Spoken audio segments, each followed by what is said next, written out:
শুভ সন্ধ্যা বন্ধুরা, আশা করি সবাই ভালো আছো।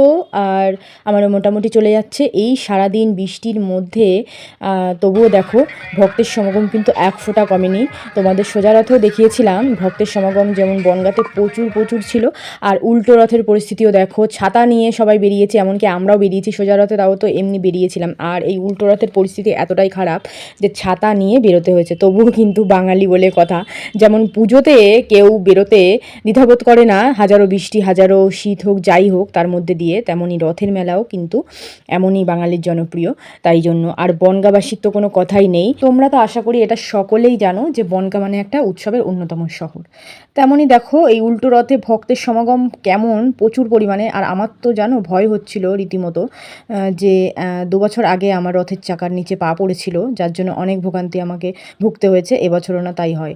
আরও ভয় হচ্ছিল, রথের সাইড দিয়েই আমি যাচ্ছিলাম, আর এই যে দেখতে পাচ্ছ রথটা কেবল দেখলে, এটা কিন্তু আমাদের রাধা গোবিন্দ মন্দিরের রথ। তো রাধা গোবিন্দ মন্দিরের রথের সাথে একটু এগোলাম মাসিবাড়ি থেকে। এখন প্রভু জগন্নাথ দেব, বলরাম, সুভদ্রা সকলেই কিন্তু বাড়ির দিকে ফিরছেন। তো আমরা একটু হাঁটাচলা করে তারপর দেখো এখান থেকে জিলাপি, আইসক্রিম, তারপর তোমাদের দাদাভাই নিয়ে নিল ভুট্টা, আর কিন্তু কোল্ড ড্রিঙ্কস। এতটা ঠান্ডা লেগেছে তাও কোল্ড ড্রিঙ্কস খাওয়া ছাড়বে না মোটে। তো ব্রিজের উপর থেকে কোল্ড ড্রিঙ্কস নিয়ে নিল, আর ভুট্টাটাও খেতে ভালোবাসে তাই নিল। আমি 1 কামড় মতো নিয়েছিলাম, আমার মোটেও ভালো লাগে না ভুট্টাটা। তো তার জন্য দেখো ছাতা নিয়ে দাঁড়িয়ে আছি, আর ভুট্টাটা নিয়ে নিল।